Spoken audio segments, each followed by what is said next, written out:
오늘 고린도전서 10장입니다. 앞에서 8장에서부터 우상과 관련된 말씀들이 계속 나왔는데요. 오늘 10장에도 보면 또 우상 또는 우상의 제물에 대한 말씀들이 계속 나오고 있습니다.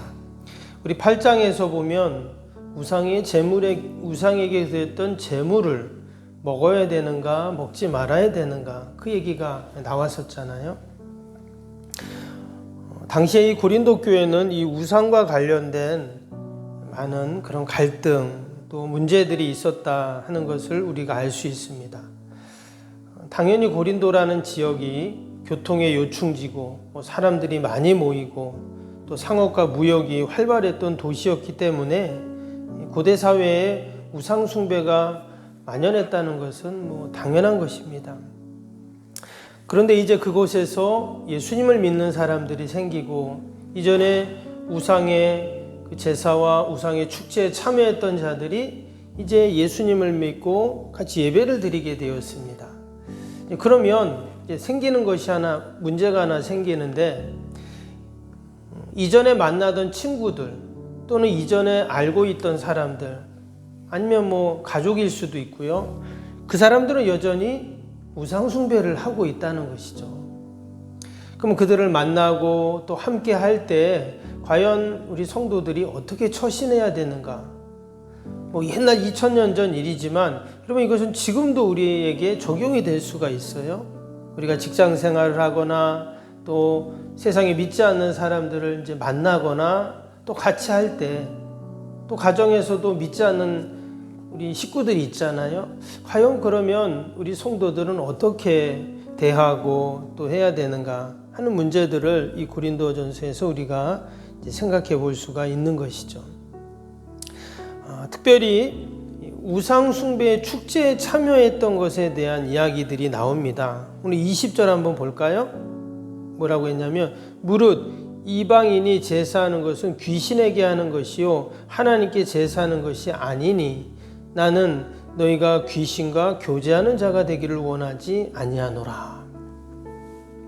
지금 우상 숭배를 뭐라고 말했냐면 귀신과 교제한다 이렇게 지금 말을 했어요.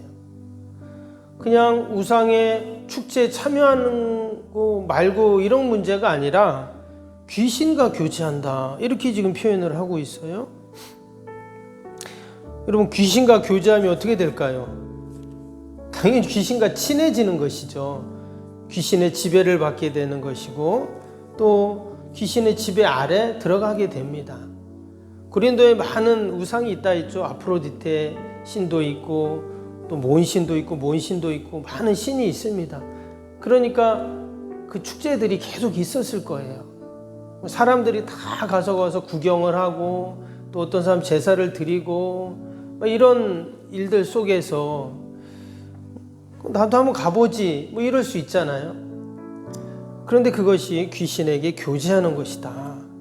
귀신의 지배를 받는 것이다. 정신적, 육체적인 그런 지배 관계 아래 들어가게 된다. 이렇게 지금 이야기를 하고 있습니다. 이런 우상 숭배가 하나님이 가장 싫어하는 것이라고 말씀드렸죠. 왜 10계명에서도 첫 번째 계명이 나 외에 다른 신을 믿지 마라. 하나님 그렇게 말씀하셨습니다. 그래서 우상 숭배가 우리 성도들에게는 귀신과 교제하는 너무나 심각한 문제이기 때문에 그렇게 말씀을 하고 있는 것이죠. 때문에 우리 믿음의 성도들은 늘 그런 우상 숭배의 유혹 가운데, 지금은 우리가 이 우상 숭배를 절에 가거나 아니면 무당을 찾아가거나 하진 않겠지만 우리를 유혹하는 많은 우상들이 있습니다. 그게 돈일 수도 있죠. 또 아니면 세상의 어떤 것일 수 있습니다. 어떤 사람은 TV가 우상일 수도 있어요. 자녀가 우상일 수도 있습니다. 어떤 사람은 운동이 우상일 수도 있고. 티켈러 목사님이 얼마 전에 돌아가셨는데 그 목사님이 쓴 내가 만든 신이라는 책에 보면 목사님들하고 같이 이제 북클럽하면서 같이 읽었는데, 지금의 시대의 우상은 너무나 많다는 거예요. 수십 수백 가지가 되는 거예요. 하나님 외에 우리가 좋아하고 또 탐하고 또 즐겨하고 이 모든 것들이 다 우상이 될 수 있다라는 것이죠. 때문에 우리는 늘 우리 주위의 우상을 우리가 생각해 봐야 하고 거기서 우리가 믿음으로 늘 그 유혹을 이겨나가고 우리가 또한 승리해야 될 줄로 믿습니다. 특별히 성경에서 우상 숭배에 대한 부분을 말할 때 그 우상 숭배를 우상과 결혼한다라는 표현을 씁니다. 나중에 계시록에도 나오고 그런데 왜 그렇게 말을 했는가? 여러분, 결혼한다는 게 아무나 결혼합니까? 세상에 반이 남자고 반이 여자니까 아무나 만나서 결혼하면 되지, 이렇게 생각하는 사람은 아무도 없습니다. 잘못된 만남, 잘못된 결혼이 마치 잘못된 신앙, 잘못된 믿음과 같다라는 것이죠. 때문에 우리 믿음의 성도들은 늘 우상을 배격하고 또 우상의 유혹 앞에서 여러분 우리가 믿음으로 승리하는 저와 여러분이 되어야 할 줄로 믿습니다. 특별히 우상에 그 드려진 제물에 대해서 오늘 말씀 보면 이런 말씀이 나옵니다. 27절 한번 볼까요? 불신자 중 누가 너희를 청할 때에 너희가 가고자 하거든 너희 앞에 차려놓은 것을 무엇이든지 양심을 위하여 묻지 말고 먹으라. 앞에서도 나왔었는데 그 우상에 드려졌던 제물이 있다고 했죠. 그 제물을 어떻게 해요? 시장에 나와서 판다 했습니다. 그 오늘 25절에 그 내용이 나오죠. 무릇 시장에서 파는 것은 양심을 위하여 묻지 말고 먹으라. 이 말이 그 말입니다. 우상의 제물에게 우상에게 드려졌던 그 고기, 그 음식을 가져다가 판다는 거예요. 근데 믿지 않는 자가 초청을 했습니다. 그래서 갔더니 그 음식이 나와 있어요. 근데 이때 당시에는 초청을 해갖고 같이 음식을 나눌 때 음식을 먹지 않으면 자신과 원수가 되는 거거든요. 근데 이것이 우상에게 드려졌던 겁니다. 야, 이걸 먹어야 되나 말아야 되나 고민할 수 있죠. 이전에 내가 예수님 믿기 전에는 그냥 먹으면 되지만 이제 내가 예수님을 믿는데 하나님이 우상을 이렇게 싫어하시는데 그 우상에 드려진 제물을 먹어야 되나 말아야 되나 분명히 고민할 수 있어요. 근데 뭐라고 했습니까? 무엇이든지 양심을 위하여 묻지 말고 먹으라, 이렇게 말을 했어요. 우상에 드려진 제물을 먹으라고 말씀하시네? 근데 28절엔 또 뭐라 그랬냐? 누가 너희에게 이것이 제물이라 말하거든 알게 한 자와 그 양심을 위하여 먹지 말라, 또 이랬어요. 여긴 또 먹지 말라 그럽니다. 27절에서는 먹어도 된다. 28절에서는 야, 그 우상의 제물이야 먹지 마. 그럼 먹지 말아야 된다. 또 이렇게 말하면 여러분 어떻게 해야 될까요? 먹어야 될까요? 말아야 될까요? 그 답이 31절에 나옵니다. 밑에 31절 보면 그런즉 너희가 먹든지 마시든지 무엇을 하든지 다 하나님의 영광을 위하여 하라. 먹든지 마시든지 무엇을 하든지 하나님의 영광을 위해서 해라. 그러면 이것이 우리 성도들이 이 땅에 살아가면서 가져야 할 여러분 기준인 줄로 믿습니다. 하나님의 영광을 위해서 하면 된다는 겁니다. 그렇다고 그냥 술을 진탕 먹고는 그냥 술이 채가지고 하나님의 영광을 위해서 어쩔 수 없어, 이거는 말이 안 되는 말이겠죠. 내가 나쁜 일을 해놓고는 나 하나님의 영광을 위해서 뭐 어쩔 수 없어, 이런 말은 아니죠. 여기서 하나님의 영광을 위해서라는 말은 하나님을 기쁘시게 하고 또 하나님을 높이는 그런 이야기입니다. 그게 이제 이어지는 32, 33절에 이제 31절을 풀어서 얘기했어요. 유대인에게나 헬라인에게나 하나님의 교회에나 거치는 자가 되지 말고 나와 같이 모든 일에 모든 사람을 기쁘게 하여 자기의 유익을 구하지 아니하고 많은 사람의 유익을 구하여 그들로 구원을 받게 하라. 이게 하나님의 영광의 결과이고 영광의 모습이에요. 모든 사람을 기쁘게 하는 모습, 당연히 그게 하나님의 영광이죠. 또 내 유익만 구하는 그런 사람이 아니라 많은 사람의 유익을 구해서 그들이 나도 예수님 믿어야 되겠구나, 주님께 나아가야 되겠구나, 구원을 받게 하는 것, 그것이 하나님의 영광을 위한 것이죠. 아마 고린도 교회 성도들은 고민하고 갈등했을 거예요. 야, 이거 우상의 제물을 먹어야 돼야 말아야 되냐. 그것 때문에 막 갈등하고 있는데 바울이 먹든지 마시든지 하나님의 영광을 늘 생각하면서 또 하나님을 기쁘시게 하고 모든 사람이 구원받게 하기 위해서 내가 하면 되겠구나. 그들이 그렇게 이제 알게 된 것이죠. 그럼 오늘도 우리가 하루를 살면서 누구를 만나든지 내가 집에 있든지 상관없습니다. 늘 우리는 내가 먹든지 마시든지 하나님의 영광을 위해서 살아야지 하는 그 마음과 믿음을 갖고 오늘도 하나님 영광 돌리는 저와 여러분이 되시기를 주님의 이름으로 축복합니다. 오늘 수요일 기도 함께 하겠습니다. 46번부터 60번.